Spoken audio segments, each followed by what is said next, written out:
잘 계셨습니까?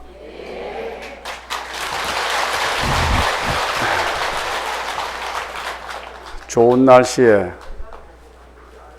윤달 가사불사 45일간 입제, 또 생전 예수제 49일간 입제를 하는 날입니다. 입제 법문을 하기 전에 미담을 하나 말씀을 드리고 그래 법문에 들어가도록 하겠습니다. 아래 초하룻날에 부산에 계시는 어느 보살님께서 제 방에 찾아오셔서 큰 선물을 하나 주고 가셨어요.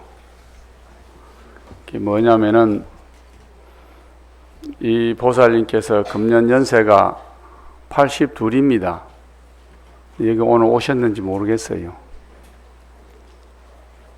82인데 혼자 사셨어요, 평생을. 그래서 교편을 평생을 잡으시다가 정년 퇴임을 하시고 혼자 사시는 분인데, 이분이 평소에 원력을 어떻게 세웠느냐 하면은, 내가 살면서 돈을 10억을 모아가지고 내 살아생전에 부처님한테 공양을 꼭 올려야 되겠다 그랬는데, 그게 혼자 살면서 10억 모으기가 쉽지 않잖아요. 그래 그분이 이제 교편 생활을 하면서 돈이 좀 모아졌을 때 땅을 샀어요. 땅을 샀는데 그게 72평인데 그 땅이 이제 처음 살 때보다 지금 전 지가가 좀 올라갔을 거 아닙니까? 지금 현재 얼마 정도 올라가는가 하니까 한 7억 정도가 돼요. 처음 살 때 얼마 주고 산지는 모르겠고. 그런데 부처님한테 약속을 하기를 10억을 만들어서 내가 드리려고 했는데 도저히 지금 나이로, 지금 형편으로 연세가 82이니 무슨 노동력이 있겠습니까?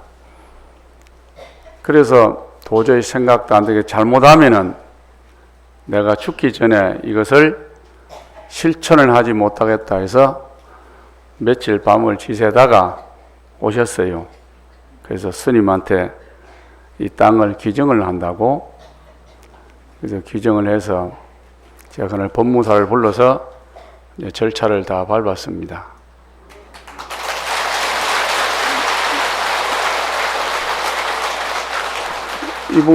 이 보살님이 불명이 수도행인데, 닦을 수자, 깨달을 도자, 길 도자, 도를 닦다가 깨달은 거라. 그죠?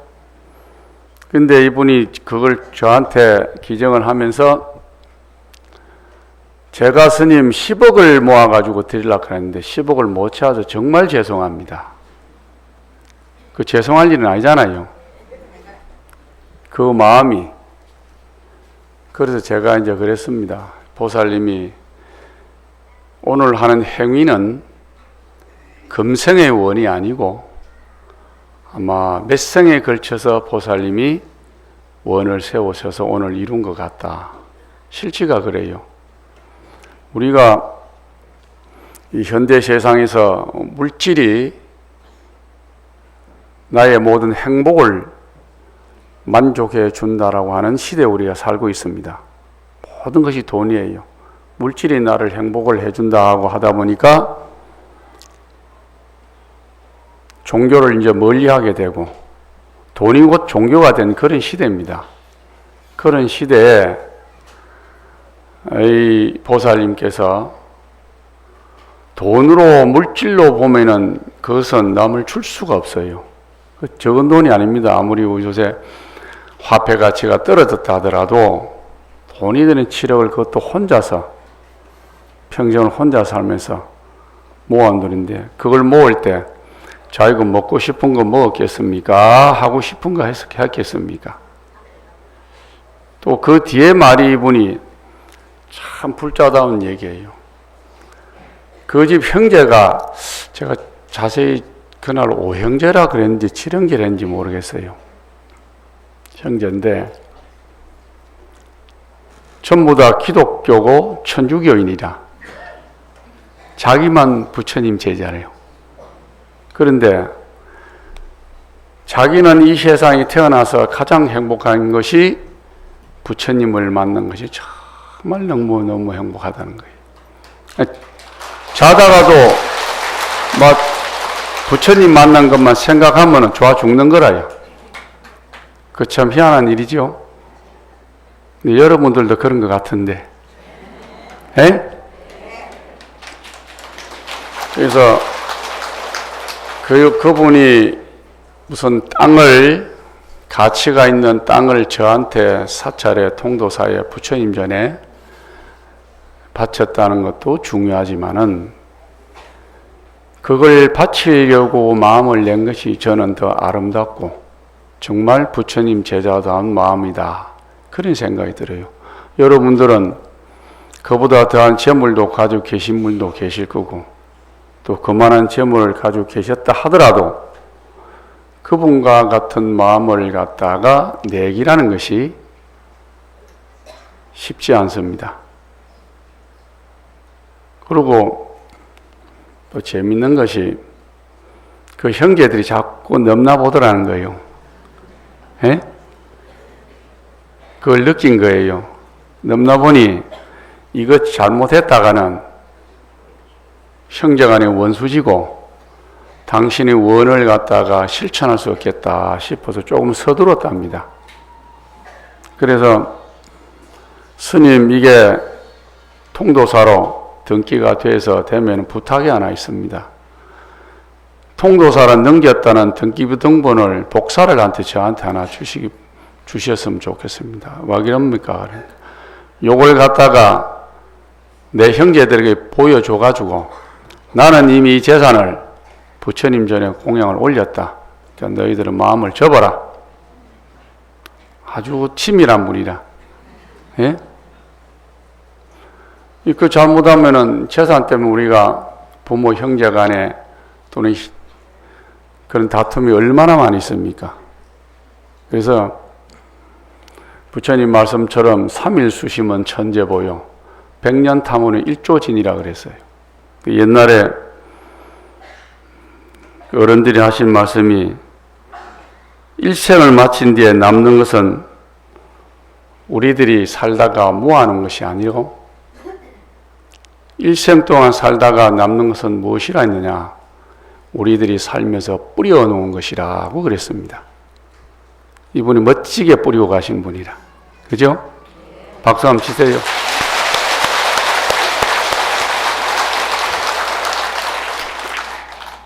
오늘 좋은 미담을 입제 전에 말씀을 드렸습니다.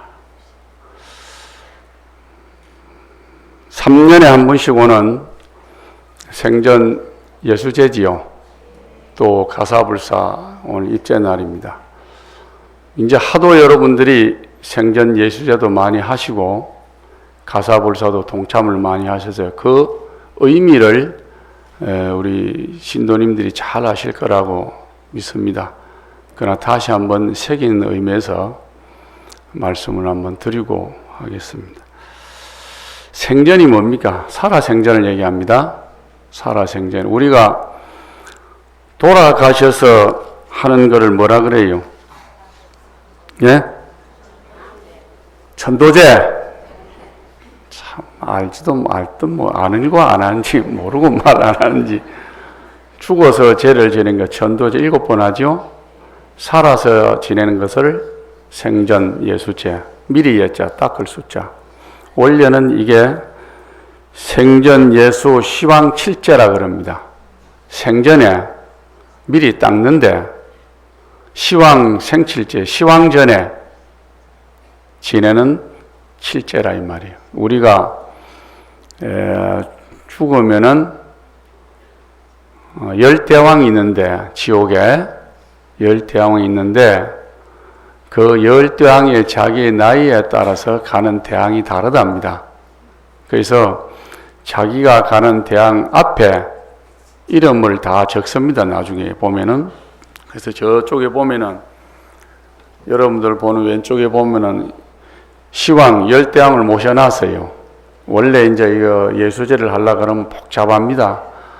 단도 여러 개를 차려야 되고, 또 형식이, 절차와 형식이 복잡한데, 저희는 보공이고, 이래서 간단한 그 의식으로만 진행을 합니다. 어쨌든, 살아생전에 공덕과 복덕을 지어서 극락왕생하는 것을 삼는 것이 생전 시왕 예수제입니다.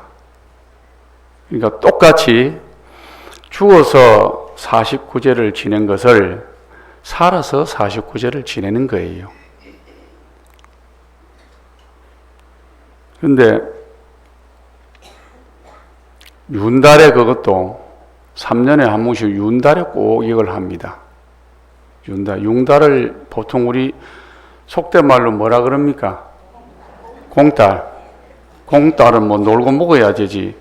뭐 한다고 칠제를 만들어 가지고 예수제를 만들어 갖고 이렇게 하는가 모르겠어요.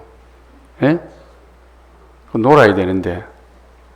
그러니까 옛날 어른들이 내가 참으로 선견지명이 계시고 참으로 대단한 분인 게, 이 노는 달을 놀게 안 만들고 공덕을 짓게 한다 이 말이에요. 노는 달을. 그래서 우리가 이 세상에 살면서 신고의 삼업으로 함부로 살면서 함부로 말을 하고 함부로 행동하는 것들을 제어하기 위해서 너가 꼼짝 말고 윤달에 부처님한테 또는 너희 삶을 갖다가 복을 짓는데 열심히 살아라 하고 49제를 만들어 놨습니다. 그러니 생전에 예수 칠제를 잘 하시면은 돌아가셔서 49제 안 하셔도 돼요. 예? 근데 여러분들이 이제 하기에 나름입니다. 어떻게 하느냐에 따라서 어떤 마음을 가지고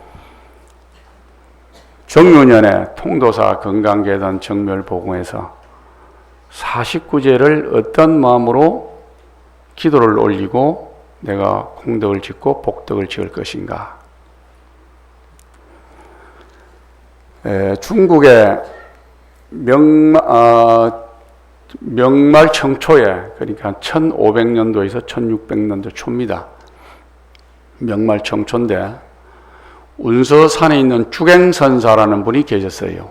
주갱, 이름 참 좀 특이하신데, 이 주갱선사라는 분이 좀 늦게 출가를 하셨어요. 한 32세 때 출가를 하셨는데, 이분이 열심히 공부를 해서 깨달음을 성취하고, 또 이분께서 그 시대에서 비로소 선교, 부처님의 참선과 교 가르침을 일치하게 만드신 분이에요. 그리고 선정을 일치하신 분이라 참선과 정토사상, 우리가 연보를 지극정성으로 하면 극락세계 왕생한다 그러죠. 그래서 선정 일치를 주장하고 이 교학을 펼치신 분입니다. 운서산의 주갱선사라는 분인데, 이 어른의 가르침을 오늘 여러분들이 전해드리려고 합니다. 잘 들으시고 생전 예수제 49일 동안 똑같이 해야 됩니다. 대답이 없어요. 이분이 이제 뭐라고 하시냐면은 하루는 이제 법회 장소에서 스님들도 계시고 신도님들이 계신 데서 이런 말씀하셨어요. 요즘 사람들을 보면 걱정이 참 내가 많다. 지식을 많이 갖고 있고 말재주가 좋은데 그것이 전부 다 참된 공부라고 전부 다 생각을 하고 있는 것 같다. 그것은 메아리를 쫓고 그림자를 붙잡아내는 것이야 똑같다. 그것은 눈 밝은 사람들의 웃음거리밖에 되지 않는다. 이것은 말은 부처님이나 조사 스님들보다 더 잘하는데 그 행실을 보면은 시골 안악내보다도 더 못하다. 뼈 아픈 얘기죠. 근데 그때 명말충청 지금부터 한 600년 전, 500년 전, 그죠? 그때 주갱선사 말씀이나 지금 현재 세상에서 걱정하는 것과 똑같지요. 그래서 하루는 이 운소 주갱선사에게 한 젊은 패기가 넘치는 스님이 이제 질문을 합니다. 뭐라고 질문하느냐? 스님, 사문은 뭘 해야 됩니까? 사문은 스님을 사문이라 해요. 도를 닦아야지. 도를 닦으면 뭘 먼저 해야 됩니까? 덕행을 먼저 익혀야지. 스님은 참 답답하신 분입니다. 둔한 사람이나 복을 닦지요. 달려드는 거죠. 그러니까 주갱선사가 피식 웃으면서 그래, 둔한 나는 복을 닦는다고 치지만은 영리한 니는 깨달음에 어떻게 들어갈 것이냐. 지혜로 깨달아 단박에 도에 들어가면 됩니다. 덕이니 복이니 하면 구질구질하게 부산 뜰 거 뭐 있습니까? 아주 대단하지. 에?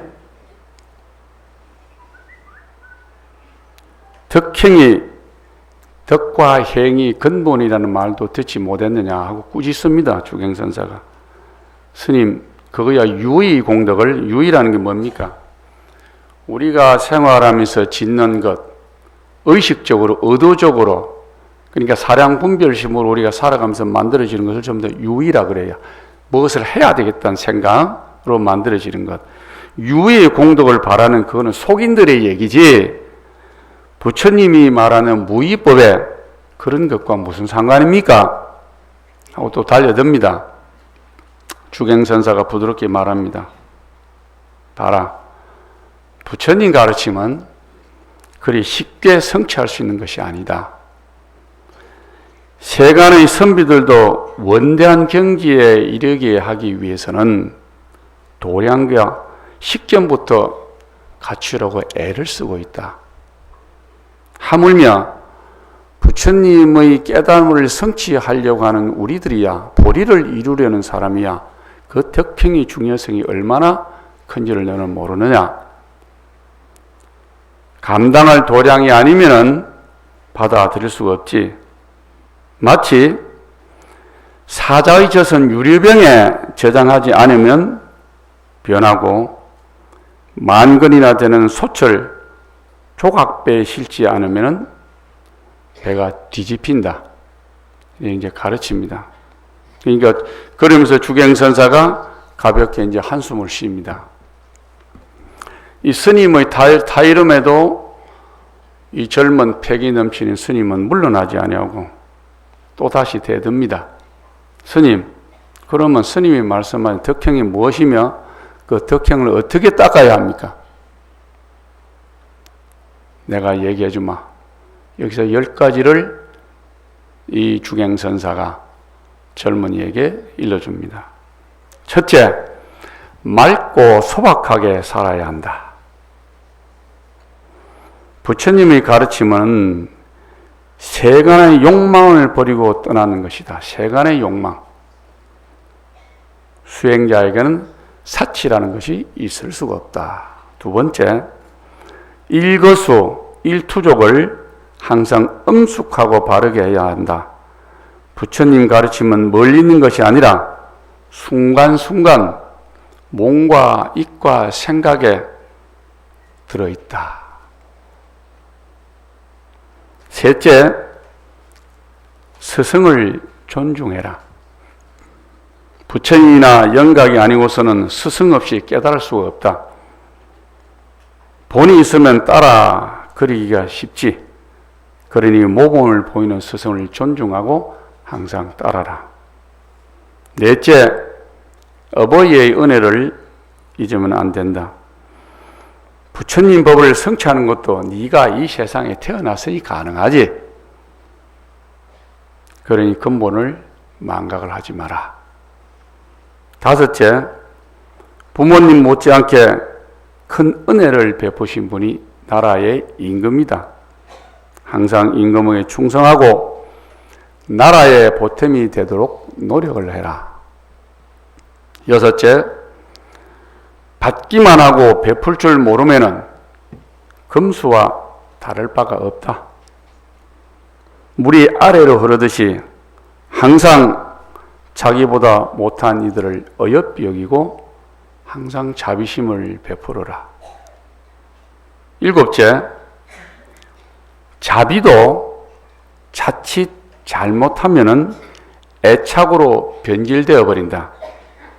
그러니 항상 세간의 욕망으로부터 초연한 자세를 항상 가져라.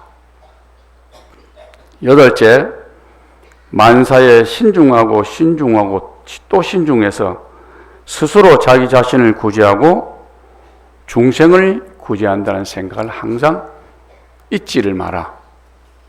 아홉 번째, 신중히 노력해도 뜻대로 되지 하기 어렵다. 하지만은 포기해서는 안 된다. 정말 부처님 가르침에 합당한 일이라면 어떠한 고난도 감수를 하고 이겨내야 된다. 열 번째, 수고롭기만 하고 애쓴 보람이 없다면 힘들어 포기할 수가 있다. 하지만은 거기에는 인과가 따른다. 인과는 절대 헛되지 않으니 네가 노력한 결과가 어떻게 드러나는지를 잘 스스로 살펴서 스스로 자기 자신을 격려하고 해야 된다. 땅이 기름져야 싹이 튼튼한 법이다. 이런 10가지 행실을 부지런히 닦으면 덕이 갖추어져. 그러면은 비로소 부처님의 진리를 담을 수 있고 부처님의 진리를 감당할 수 있는 그릇이라고 네가 할 수가 있다. 10가지. 예? 그러니 그 얘기를 듣고도 이 젊은 제자는 못마땅해서 이런 얘기를 합니다. 그것은 세간 사람이나 지키고 따라야 할 덕목 아닙니까? 그러니 주갱선사가 또 말씀을 합니다. 이보게 사람 노릇도 못하면서 어찌 부처가 될 수 있겠나? 세간이 이롭지 못한다면 출세간도 이롭지 못하다. 이게 중요한 얘기예요. 사람 노릇도 못하는데 어떻게 부처님 제자 노릇을 하느냐? 우리 가슴이 새겨야 될 말이고, 세간이라는 것은 중생의 세계, 여러분들이 사는 세상, 여러분들이 사는 세간에도 이롭지 못하게 하면서 어떻게 부처님의 사는 세상을 이롭게 할 수 있겠느냐? 그럼 불법이 어디에 있습니까? 예? 세간에 있지요. 여러분이 사는 곳에 부처님의 가르침이 존재한다는 얘기입니다. 통도사 안에 설법전 안에만 존재하는 게 아니고 여러분들이 사람답게 사는 곳에 부처님의 가르침이 존재하고 여러분이 사는 공간과 장소가 부처님의 가르침이 계신다는 얘기예요. 그래도 이놈이 또 물러서지 않아. 아주 대단한 놈이요. 우리 불법에서는 한 티끌도 세우지 않습니다. 뭐가 있어야 고치고 바르고 하지요. 말은 맞지? 부처님 깨달음 세계에는 고치고 바르고 할 게 없어요. 깨달음의 세계에는. 이 말 맞아. 그런데 그런 10가지 행실을 어디다 씁니까? 다 필요 없는 거 아닙니까? 부처님의 진리의 바탕 세계 속에서는 그런 것들이 뭔 필요가 있습니까? 그러니까 이분이 주갱선생 하실 말이 온에 얼매여 부산을 떨고 4대 갇혀 노심초사를 면치 못하면서 왜 티끌이 없다고 하는가? 요게 이제 말만 늘어났다는 거예요. 말만. 오온이 뭐예요? 색수상행식. 우리 몸뚱아리가 오온이잖아. 예? 색이 물질, 색수상행식 오온이라 이래. 또 4대가 뭡니까? 지수화풍이지. 이야, 공부 많이 했네. 이제 대화가 좀 됩니다. 자, 온과 4대에 갇혀서 그저 내 몸뚱아리 내 생각을 마음대로 못하는 놈이 거기에 끌려다니는 네가 티끌을 얘기할 수가 있느냐? 이제 깨치지 못하고 이제 네가 사량분별심으로만 네를 움직이고 있다는 얘기예요. 그래, 좋다. 4대가 본래 공하고 오온이 본래 존재하지 않습니다. 이것도 달려들어. 그러니까 주경선생가 지팡이로 제자를 냅다 후려치면서 너처럼 말만 배우는 놈은 3대나 좁쌀처럼 흔해 터졌다. 이놈이 벌겋게 달아올라가지고 주경선생을 째려보는 거예요. 왜? 더 할 말이 남았느냐?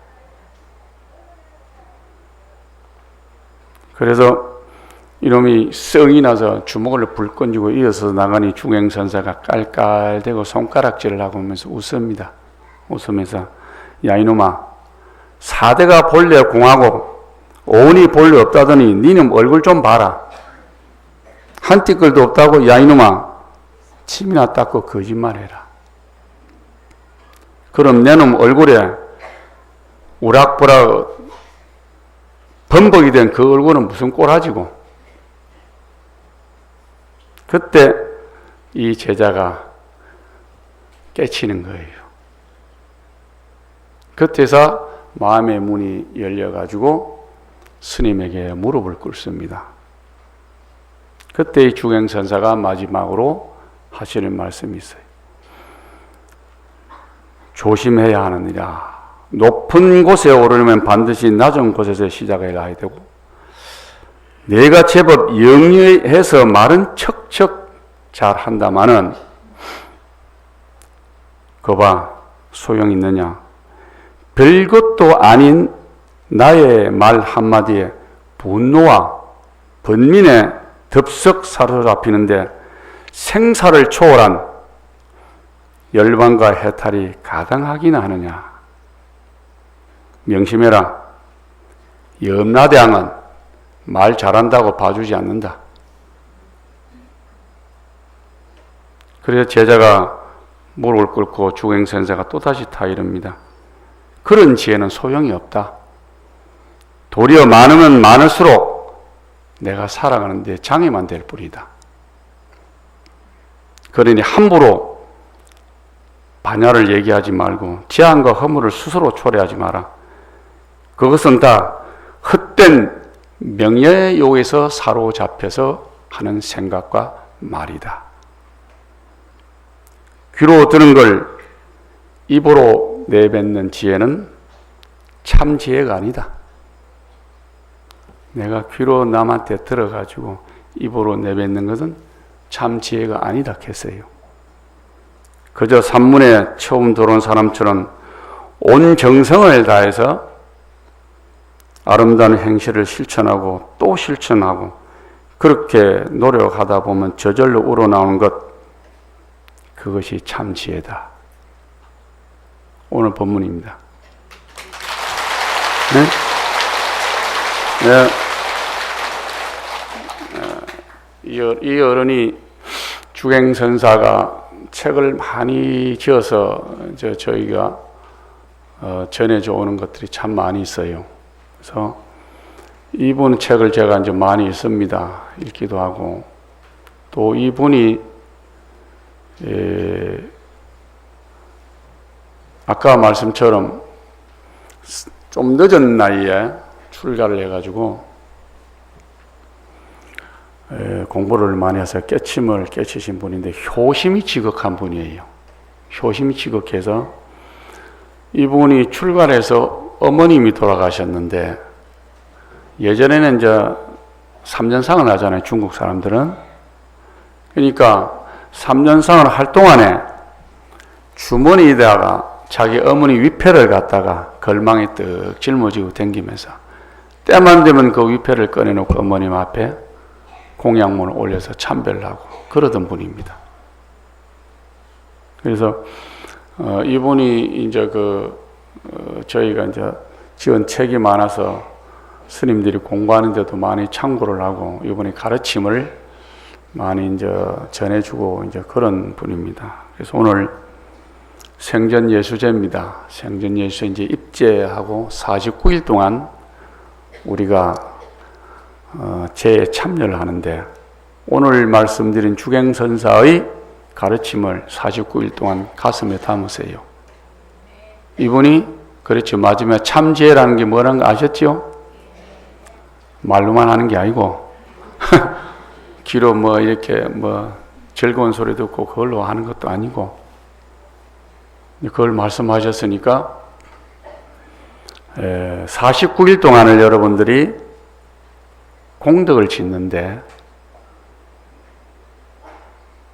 뭘 하나 여러분들이 목적을 만들어 놓으세요. 내가 49일 동안 내내 말을 안 하겠다.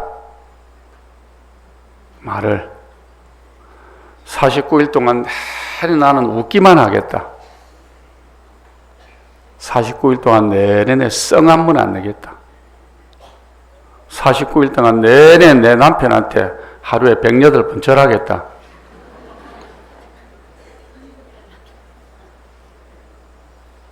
여러분들 예수제잖아. 예수.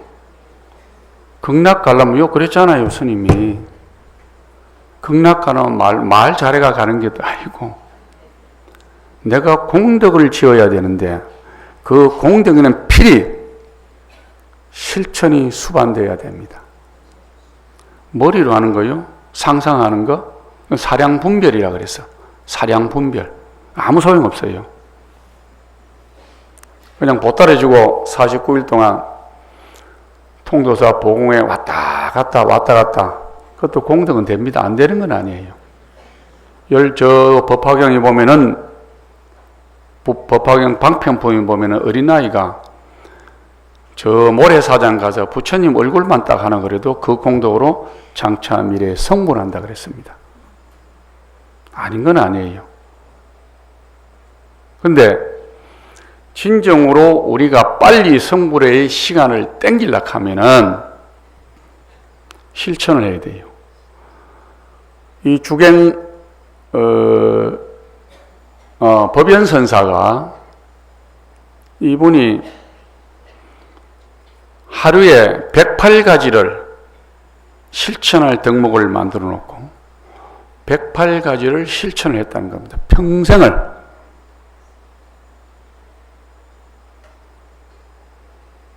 그런 분들이 깨달아 도인이 되고 선지식이 다 되는 겁니다. 근데 우리는 내가 오늘 통도사 입지하는데 부처님한테 절하고 왔다. 큰 자랑이라. 그래서는 될 일이 아니지요. 적어도 부처님 전에 다니는 진정한 불자락으로 간다면은 나의 행동과 언어와 생각들이 내 가족에게 전해져야 돼.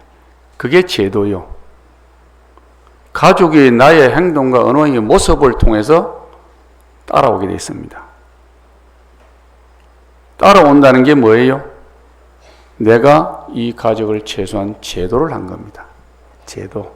그러니까 49일간 생전 예수세 하면서 여러분들의 공덕을 잘 짓고 여러분들이 마음을 심성을 잘 닦으면은 여러 사람 제도합니다.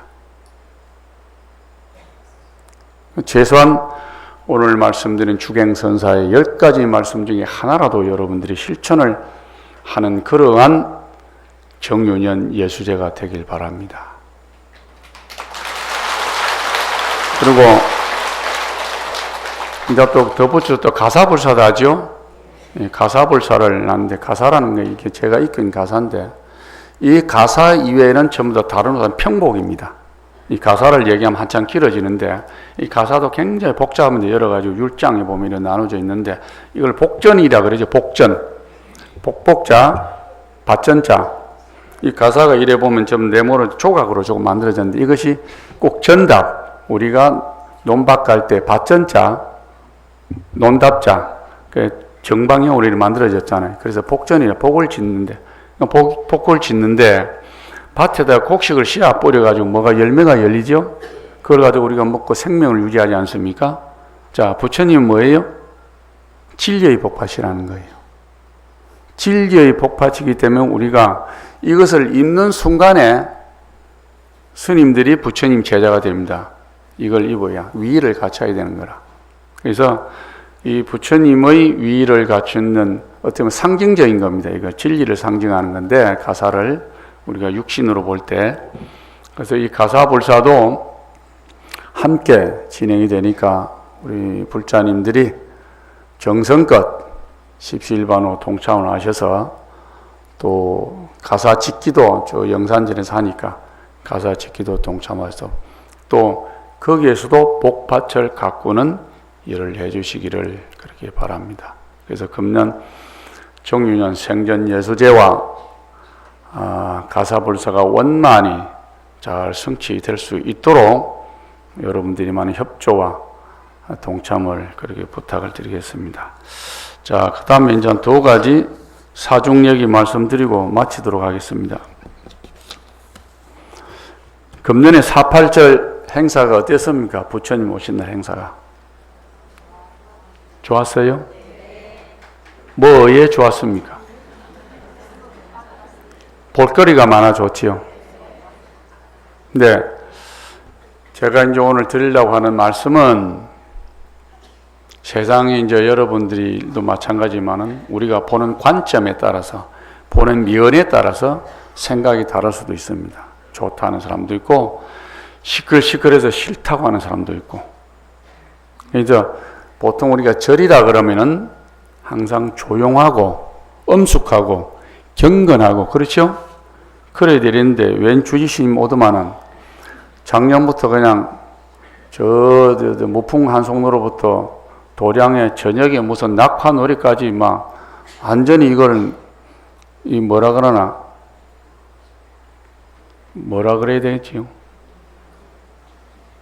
사람들이 뭐 엄청 운집어해서 즐겁고 노는 마당이 되어버렸다 하는 걱정하는 분이 계신 것 같아요.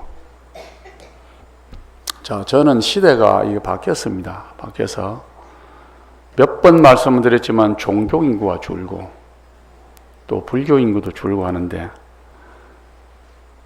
시대에 맞는 문화가 좀 필요하다. 자, 제가 작년에 보면은 우리 저 영각 앞에 황매화가 있죠. 황매화가 있는데 그 황매화가 우리나라에 매화꽃이 시작된다 그럽니다. 그 꽃이. 근데 희한한 게 저희 도량에 매화나무가 많아요. 많은데 그게 제일 먼저 피. 똑같은 요 도량인데 그렇게 뭐 기껏해도 몇백 메다 차인데 어떤 건 한 달 뒤에 매가 펴요. 근데 그게 제일 먼저 핍니다. 봄 소식을 알린다는 거예요.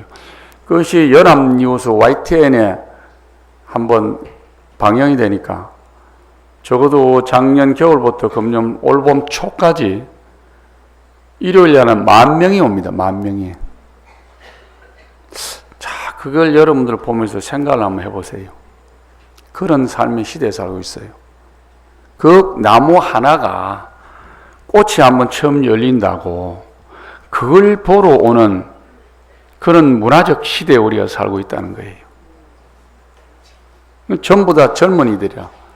선남선녀들이 이제 청년들이 애인하고 손잡고 보러 오고 아이 놓고 전부 다 이거 유모차 미고 오고.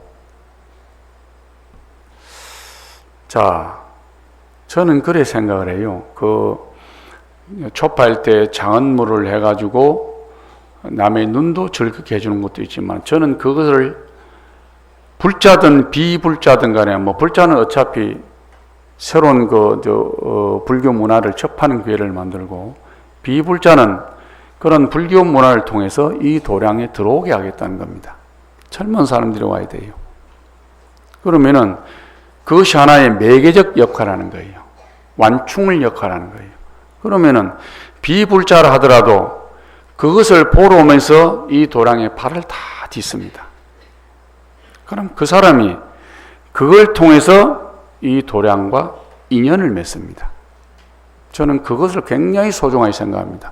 단순하게 여러분들이 볼 때는 무슨 장엄물을 해가지고 볼 것이 있고 불꽃놀이, 낙파놀이 해가지고 뭐 난잡하게 저 난리 구슬을 치기냐 하지만은 그것이 부처님이 말씀하신 방편이에요.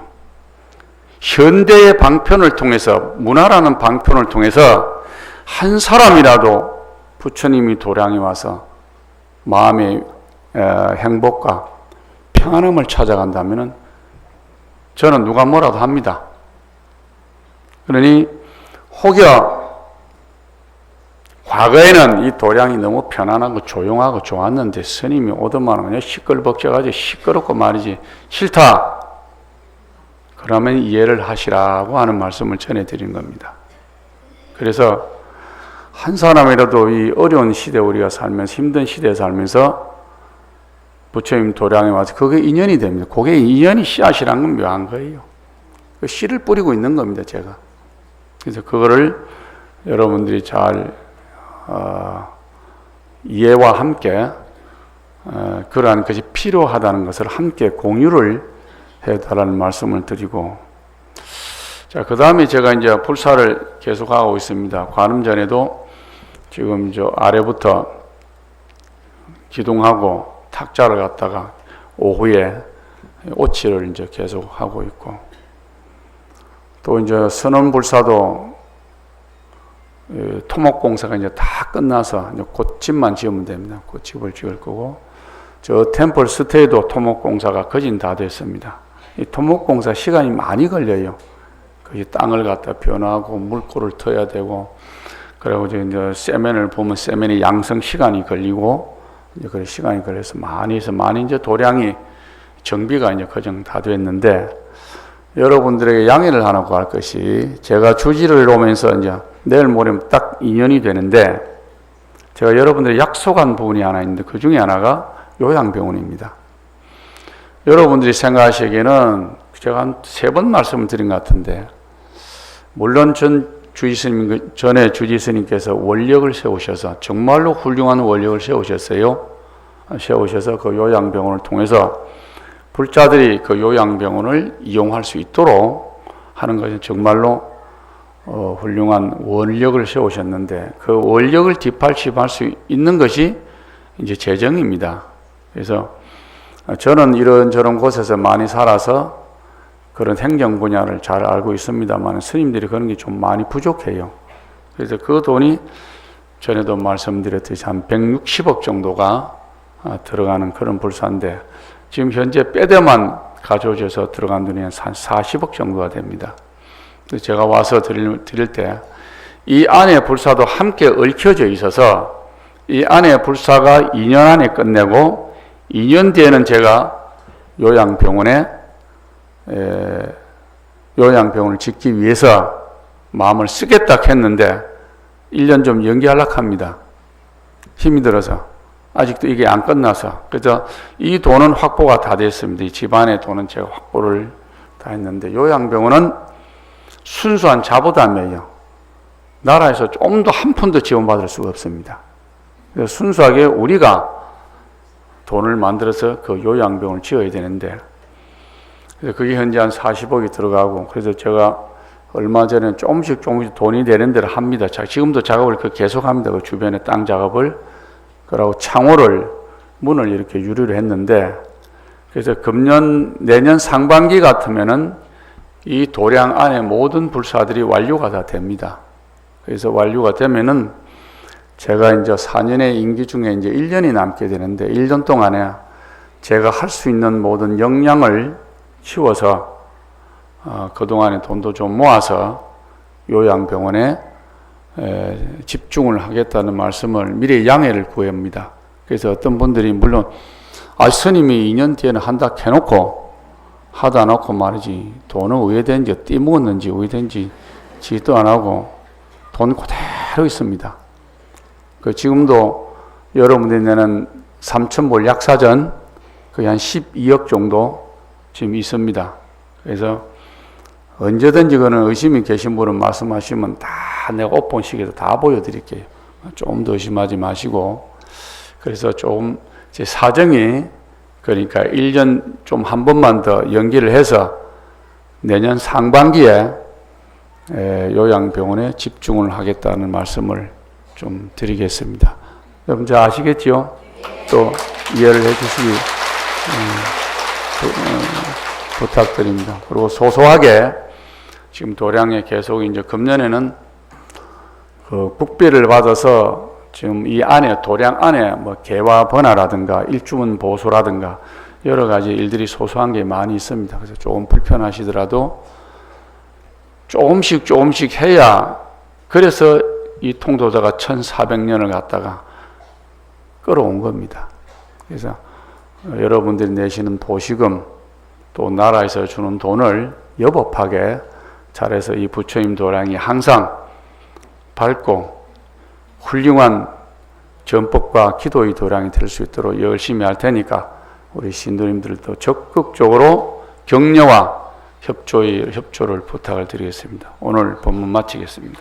성불하십시오. 아무영산 불멸